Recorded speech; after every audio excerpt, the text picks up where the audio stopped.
Oh, hi. Okay, I'm back. It was just a delivery. But I'm back now, and this is part two of Honda, GEICO, and CarMax.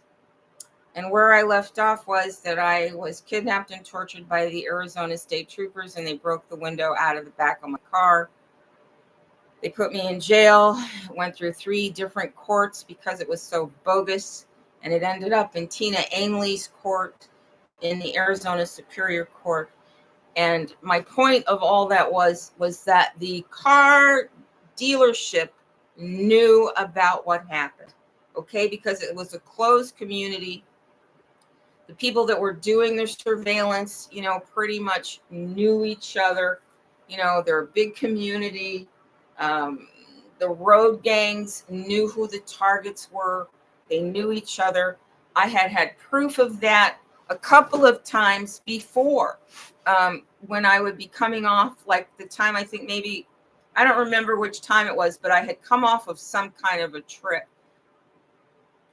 and I went to get an oil change, and I had outsmarted some people during one of the events, and they absolutely refused to change my oil for me. Oh my God, I just remembered another thing that happened when I was being followed and tracked and tricked and manipulated by the road gangs. But let's just stop. It was a horrible time.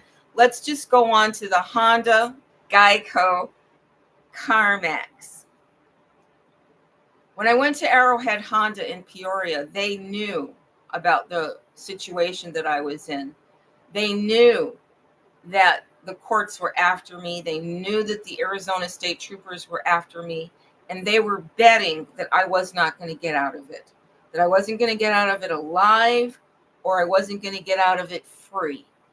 Because I went to take my car in for an oil change, and the car that they gave back to me was not the car that I gave them. Yes, they swapped my car during an oil change. Okay. As soon as I got in it, I knew it wasn't my car because the seating was wrong. The seating in this car was lower, and no matter how I tried, I couldn't get it back to where it was. And all of the acrylic fixtures inside the car, the radio screen, they were all worn. They weren't new. And the mats were dusty. It had a dusty look. And I knew they had swapped my car, but by now, I've been kidnapped by the Arizona State Police. I've been thrown in jail. My car has been vandalized. Um, I'm being followed. Where I'm living, I can't stay anymore. I'm being gang stalked by my neighbors there. I'm not able to deal with the fact that the dealership stole my car. And I'm also still in a state of disbelief, okay? Sometimes things are so horrible that you can't even admit to yourself that what is happening is happening. You just dissociate, you just go numb, you just try to think outside yourself. I mean, I had a lot of pressing issues, right? So I knew it wasn't my car, but there was nothing I could do about it. Okay? Because I'd also noticed that my car would be in a parking lot, and one day it would have a tire with a red brake on it, and the next day it wouldn't. That the new tire I bought from Sam's Club, it was gone off my car. I noticed that the tires looked worn and old, but there was nothing I could do about it, right? Because I was going to be evicted from my apartment soon, because I wasn't going to pay them when I needed to pay to relocate, right? I mean, they had upped the rent so much that I didn't have any savings that I could really rely on, because I kept investing in my businesses, thinking that any day my businesses would pay off, because I didn't know that all the crooks at GoDaddy were stealing any advertising revenue that I was getting, and I was spending all my time sending traffic to my site, right? And developing and sending traffic to my site and paying the rent on the site for the business package, right? So I'm paying, Cox Data. I'm paying them, and I don't even have a secure connection. and they can't give me a secure connection. And then I'm paying GoDaddy, and they've got hackers who worked for Sonora website development who were reported to the Better Business Bureau for being prosecuted for stealing advertising revenue. Okay, so it's just the acceptance of criminality and the acceptance of crookedness and the normalization of crime by Europeans. And that was what I was dealing with.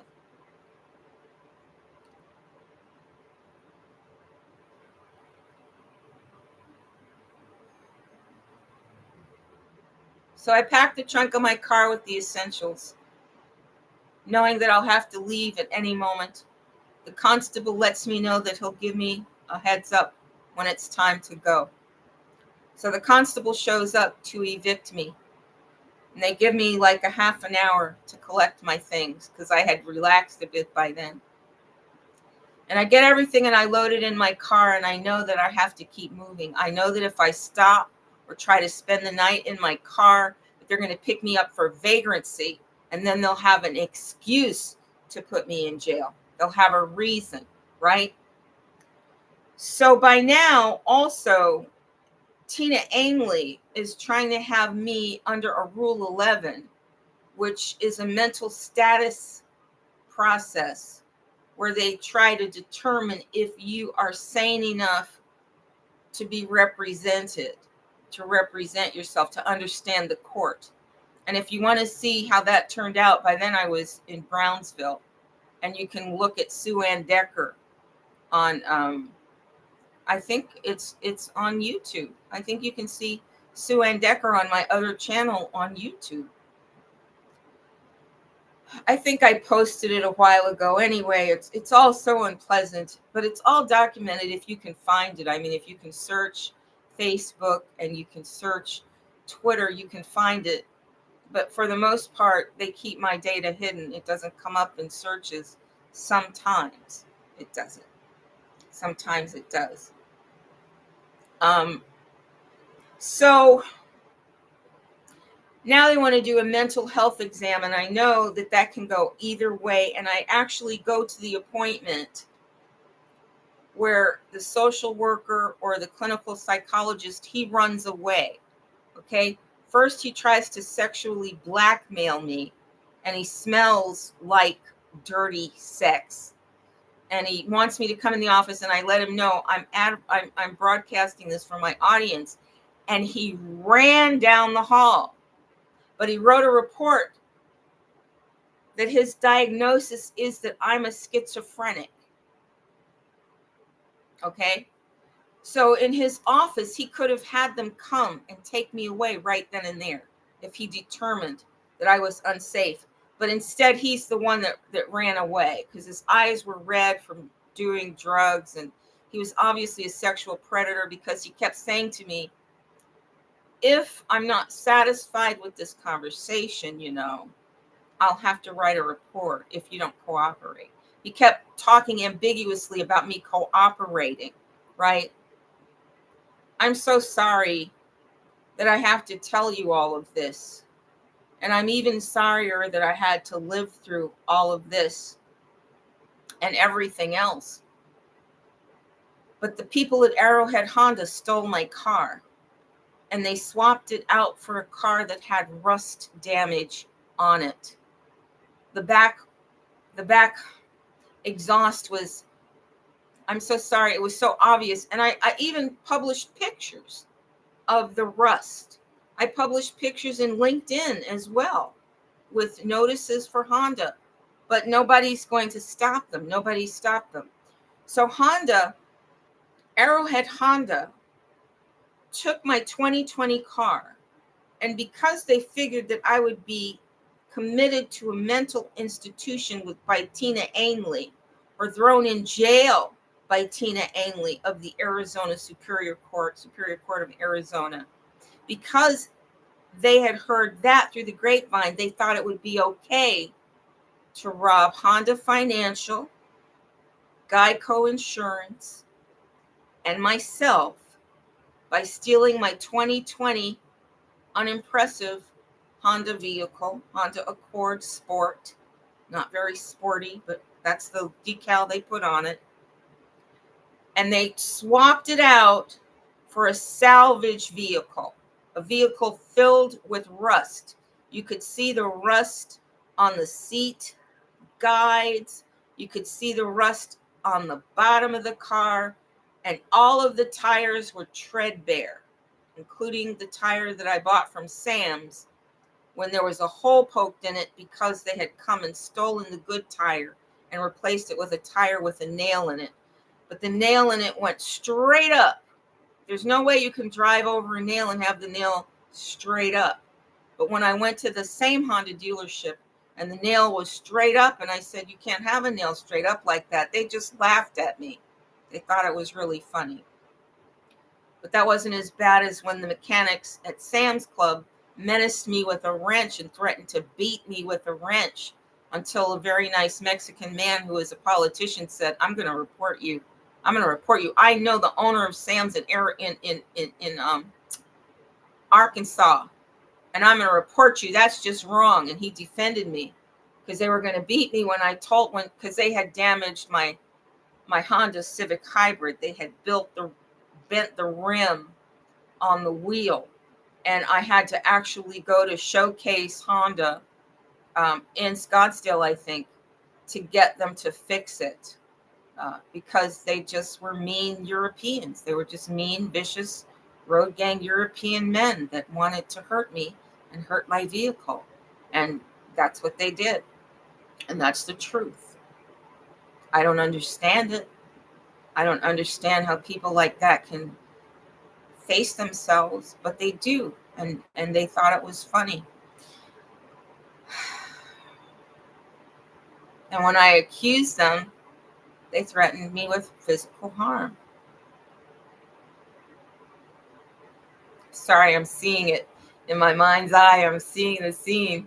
It's not pleasant to see. It's complex post-traumatic stress trauma. It really is. So Arrowhead Honda stole my car and swapped it out for a salvage vehicle. Okay?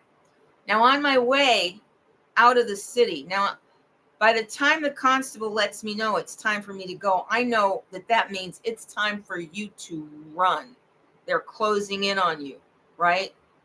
Because if the psychologist had said I'm schizophrenic, they could send men after me to take me into the psychiatric ward. And then they could hold me there until they thought that I was sane enough to go through the trial for an offense that I never committed. So you see how they would have gotten me, and that would have been the end of it. And then they could have forced drugs on me. They could have killed me. Anything could have happened because they were trying to kill me until they saw my social media. The Arizona State Trooper Crawford had driven me to the African safari where there is no public attraction, but I think that's just where they put the murdered black people. And he was going to shoot me in the head. I could see it in his mind. And I'd been talking to him while he was torturing me and twisting my back the entire time. And he was going to shoot me, but he got a message to abort the plan. He actually had to stop the vehicle on the edge of the road where there's a drop-off and take his computer out of the vehicle into the headlights of the trooper car, so that he could be sure that he was being told to turn around. And then he turned the vehicle around. And we went to the dog shelter first, and then he took me to jail, where one of the jail guards tried to rip off my clothes. He broke my belt. But then an observer came in, and 5 or 6 other jail guards came running out of a room where they had been watching this attempted rape on video. I'm not going to go through the rest of it. You know, they put me in a cell that was a concrete cell, maybe 7 feet by 7 feet, with a hole in the middle that you could hardly keep from touching, where you could go to the toilet in public if you had to.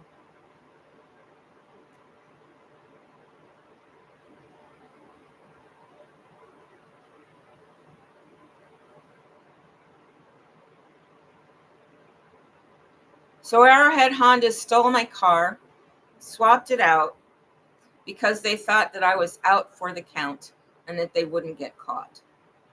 So on my way fleeing Arizona, when the constable came, I left and I didn't stop. I didn't turn around. I didn't stop. Okay, I made one stop to buy a supply of marijuana because I was headed towards Texas. And I wanted to be sure that I didn't have to find a place to buy marijuana because it was illegal in Texas.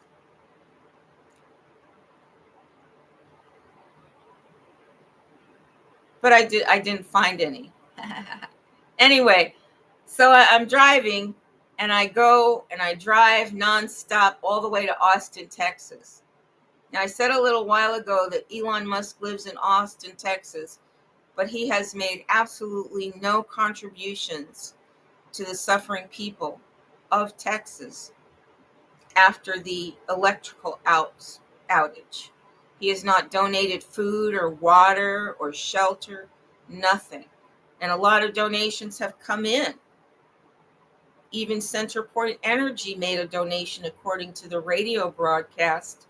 But Elon Musk, world famous billionaire known for his humanitarianism, gave nothing, just like he did in San Francisco when he took over that building. He doesn't care about any Americans. He only cares about the European investors and himself and the other Nazis. So I go to Austin, and in Austin, I stay in a Motel 6, and I can't afford to stay in Austin. It's just too expensive in the cheap hotel. And somebody steals my birth certificate and my social security card that I had in a box in my trunk. I didn't know that you should keep all your personal documents with you, and your computers too. Just carry it all into the room. And I don't know. And I learned in Riverside when I stayed in a hotel there that if you walk your dog, don't be surprised if they enter and search your room and accidentally take the remote control from the TV out so you know they were there. Don't be surprised if people search your room. That's why when you travel alone, you're extremely vulnerable, because there are so many predators that not only follow you on the highway so they can wait until you go to the bathroom and break into your car, but when you stay in the hotel, they will break into your car. So at this particular hotel, there was a very slippery stair that I almost fell on. I almost slipped on this stair, and there was a man standing in the shadows. And I thought, wow, if I had fallen and busted my head, he would have just stolen my identity and carried on. Because when you look at my cell phone, you can see that I don't get any personal calls. So you pretty much know that I'm a person with nobody looking out for her, a person you can eliminate and steal the identity. So they stole my birth certificate. I mean, I paid like $50 to get those birth certificates, those authenticated birth certificates from New York. And they stole my social security card as well. And they repacked my trunk. Yeah, repacked my trunk. So I didn't stay in Austin. Austin was very hostile. I could feel a lot of hostility, and it was too expensive. So I went to Brownsville because I thought that if things got bad, I could go to Mexico and escape the European nationalist law enforcement.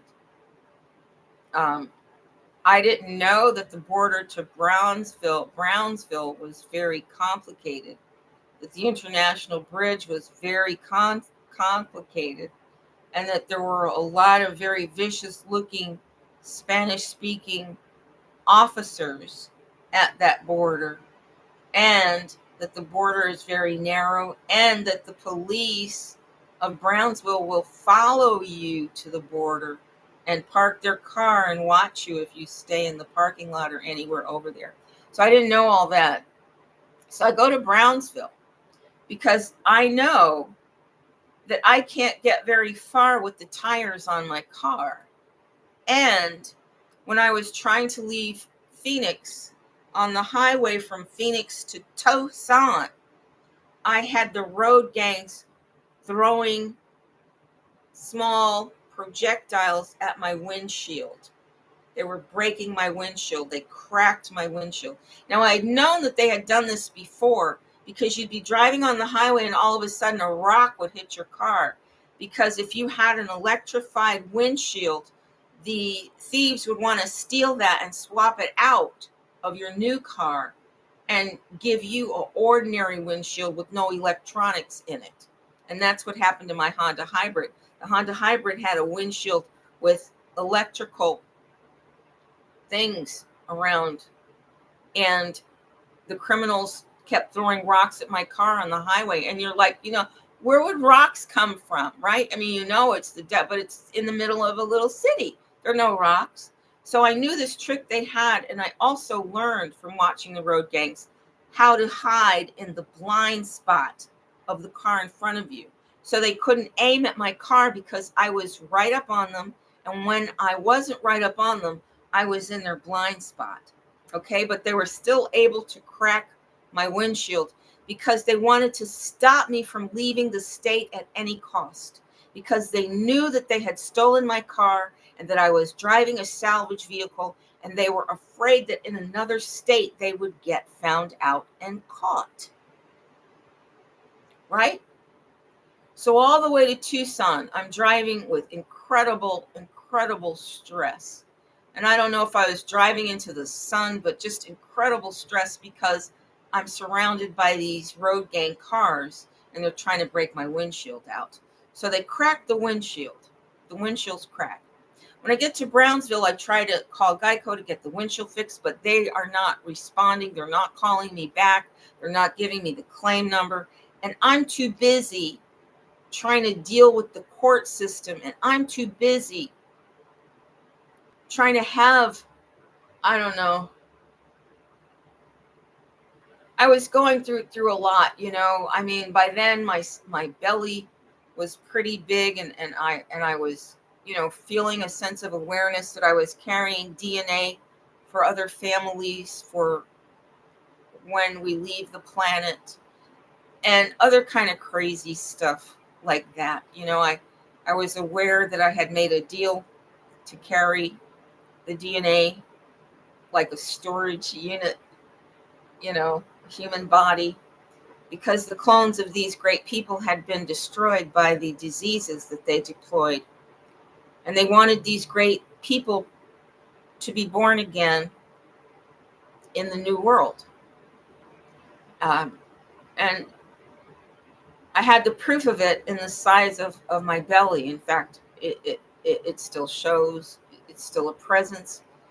But it could also just be the aliens that I got from jail. I mean, the people in the jail might have just done something like this and infected me with some alien presence. I don't really know. We'll just have to see. But every inclination that I have, every message I get from the divinity is yes, yes, yes, you are a great mother.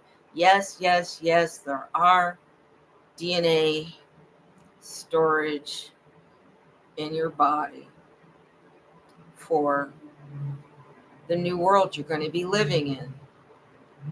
These people must be preserved and reborn, and their system of regeneration has been destroyed. They have to have an original created all over again. Their original cannot be duplicated. So that's more way out there stuff. I'll have you thinking I am a schizophrenic, but I'm not. The stuff I'm telling you is completely true. Arrowhead Honda stole my car because they thought I wouldn't be able to protest. When I call GEICO, they're ignoring me, right? So I get to the point where I finally get over this thing with Sue Ann Decker that's been hanging over my head. I finally have Tina Ainley's court off my case. They finally closed the case. I don't know if it was with or without prejudice, and I don't even know what that means, but it was one way of that or the other. But do you know that after I left the city, Tina Ainley's court found and called the members of my family and told them I was a fugitive and that if they gave me safe harbor, they would be under penalty of law. They did that. They called my family. They found the phone numbers of my family and called my family. And I believe they probably got them because they confiscated my iPad and my iPhone and they kept them for months. And I could tell after examining them that they had been turned on and tampered with. So they probably got it directly from my contact list, from the phone they confiscated. And then they classified it as a different kind of property than the kind of property that they made it. It was so horrible. It was also horrible because they violated the laws. They violated so many laws and they violated my humanity.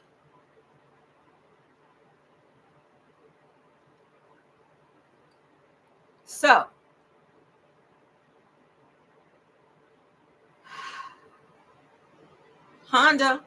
Arrowhead Honda stole my car. I called Honda Finance Company, where I've been a customer since 1995. Wait a minute, was it 95? Yep. I've been a customer, I think, since 1994 with American Honda Finance. And because of my great credit standing, I was always able to get, those low interest deals. And I told them what had happened. And I asked them to keep, surveillance. And I asked them to join me in the investigation and the prosecution of the thieves. I did.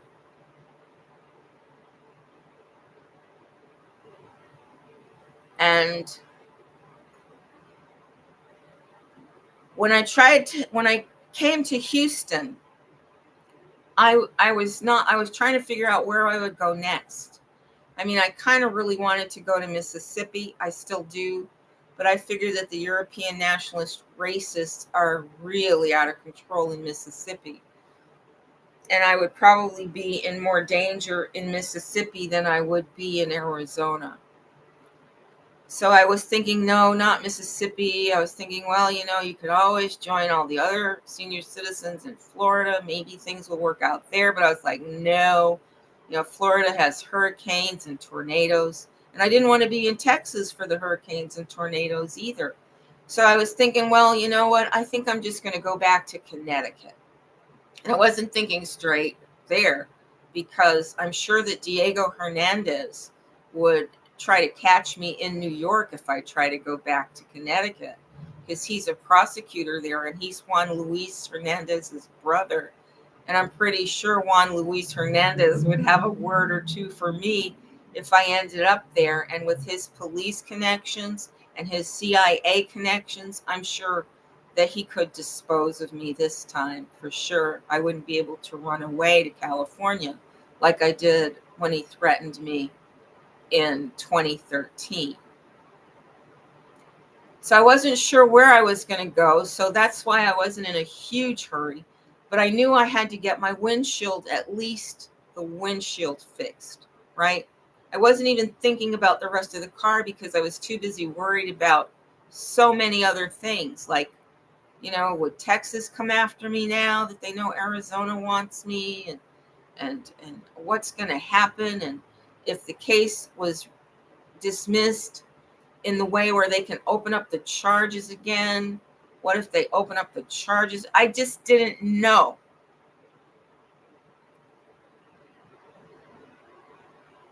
But the closer I examined my car, the more I realized that as incredible as it seemed, my car, my 2020 Honda had been stolen. And all of the memories came back to me of when I got in the car and the seat was too low and how I could never adjust the car and how somebody bolted one of the exhaust pipes on and they weren't shiny anymore and all these other things. They duplicated all the damage that my car had gone through because it had a busted fender on the passenger side. From when I got deceived by a truck, it acted like it wanted me to move. And when I moved, I ended up bumping into a very low, big post on the entrance to some Indian land where there was a lot of gun shooting happening near Wickenburg.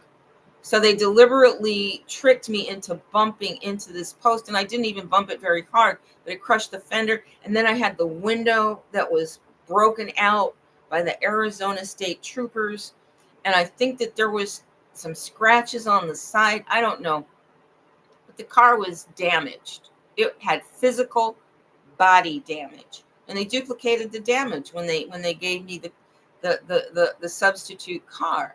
And so that was a part of the deception. It just took me a while. I was dealing with so many other problems. It took me a while to really put two and two together and then overcome the disbelief and horror to actually believe that the Arrowhead Honda had stolen what was supposed to be a 2020 car. And I found out that you can print VIN numbers, and I found out all this stuff. And then I saw all the rust here and the rust there, and the tires were so worn that they were cracked. And one of them had just been bought within the past year. And the car was a 2020 car. And we're in January, February of 2022, I mean. So the car isn't even 2 years old. And it's got rust, all this. Okay. So when I talk to GEICO, they won't even fix the windshield. They won't even fix the windshield. So as they're not fixing the windshield, I'm noticing all the other problems that I'm having because I didn't want to do anything in Brownsville because I didn't trust the mechanics. It seemed like a really kind of a backward town in many ways. And I didn't trust the Honda dealerships there. And Houston's a bigger city. I figured I'd do okay here. And when I called them, so I actually went to John Eagle Honda and I asked them to look at the car, and they would not admit that the car had rust or anything. They wouldn't help me at all. They stood in solidarity with their auto workers union people at Arrowhead Honda in Peoria. And when one guy did validate that the car part didn't look right, he was removed from the job the very next day. When I called him the very next day, they had moved him to another company or fired him. He was gone. He was out of the company. And the service manager, Mr. Santiago, he just played it out. He just played it out. So they ended up stealing my car, and nobody would verify that they stole my car. I went to different claims agents, one after another. They could all see the rust on my car, and none of them would report that this is no way this is a 2020 car. They would just look at what was supposed to be the proof and say, well, you know, it says these tires were manufactured in such and such a year. But when a road gang that's traveling all over Arizona turns their tires in, they're going to be super worn, a lot more worn than mine were. So GEICO refuses to honor my claim for the windshield. They refuse to honor my claim for the broken window. They refuse to honor my claim for the broken fender. They tell me that I have to produce the police report. So I get another police report, and this would be the fourth version of the story. And you can see that the charges were fabricated. Fleeing the law from what? Right? So GEICO decided that the only people I could talk to resolve the case were the people in Arizona, Tucson, Arizona. And I ended up talking to a guy named Sean Demeter and another guy. I don't remember all their names, but there was one fraud investigator. They put me in the fraud department, and they had a fraud investigator. And when I would try to tell him what happened, all he would do would be to talk about my arrest to trigger a to trigger a complex post-traumatic stress reaction in me. And he frustrated all of my attempts to tell him the story. He would not authorize any fixes on my car because once they tried to replace the windshield, they would find all the other rust within that vehicle. And they could tell by the age of the tires that the tires should not have aged that much for the amount of mileage on the car. So they just kept me in a runaround for, wow, over a year. Over a year, I was begging them and pleading with them to fix my vehicle. So somewhere around there, I called Honda Finance to see if they would join me in trying to prosecute these criminals. I called the Peoria Police Department, and the officer made fun of me and asked me, how did I know? And just asked me a lot of round-around questions, a lot like the fraud investigator in Tucson working for GEICO. So GEICO made it clear that they were going to cover for Arrowhead Honda. They made it clear that they were not going to replace my stolen car or the value of my stolen car. They were not even going to admit that my car had been stolen. They were simply going to let me deal with whatever and continue to pay the insurance and continue to pay the car note. So I stopped paying the car note. And I told Honda, this is not a 2020 Honda. This is a salvage vehicle. It's full of rust. And Honda decided to repossess the vehicle. So in March of 2023, they repossessed the 2020 vehicle. That was a salvage vehicle filled with rust, with old tires, with a broken window, with a crushed fender, and another dent somewhere. And the fender was falling off and rusting. It was obviously not a 2020 car. So that's what GEICO did. GEICO refused to honor my claim, although I've been a customer of GEICO on and off between them and Progressive. They've been the only insurers that I've used. So I started with GEICO and I ended with GEICO on my Hondas and on my 1982 Celica. It was an 82 Celica, not an 84. So Toyota Celica. So GEICO did not have any respect for my loyalty to their company, no respect at all. Instead of honoring my claim, they tortured me with the fraud investigator in Tucson. They would not let my case go national. When I called the California office, they ended up shutting down for several days or a week when I reported it there. And I also reported it to Connecticut, and they said, we're sorry, there's nothing we can do.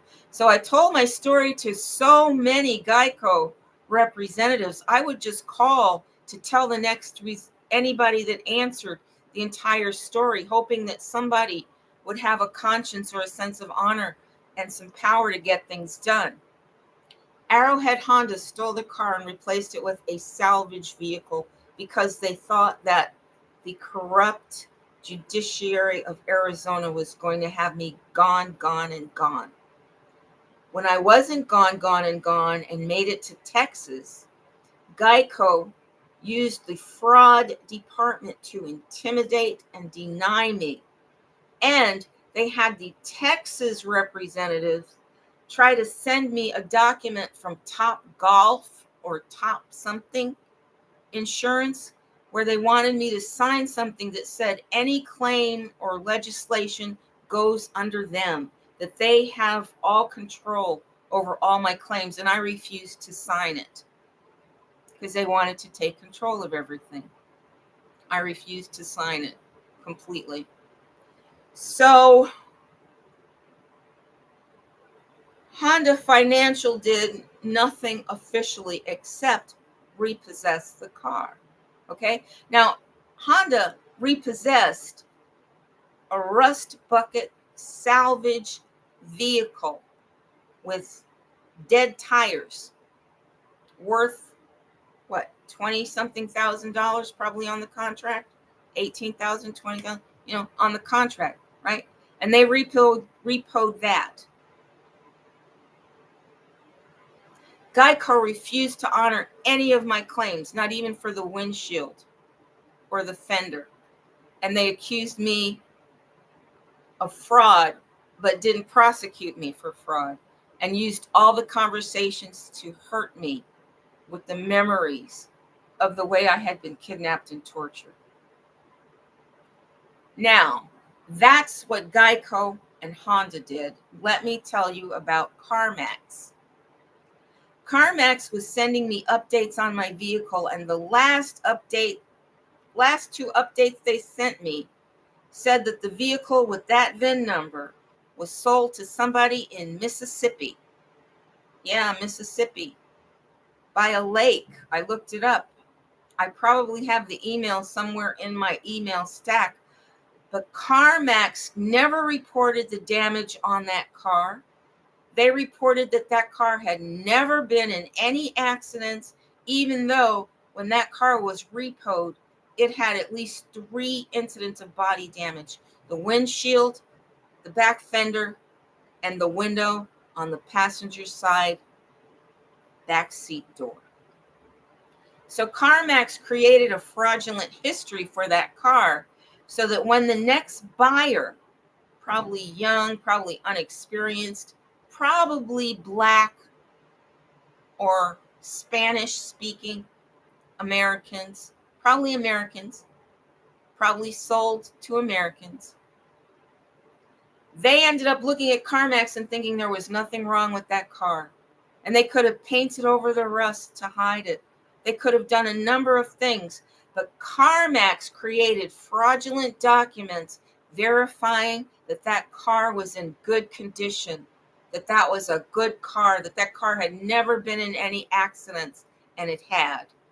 And that's the end of my story. Okay?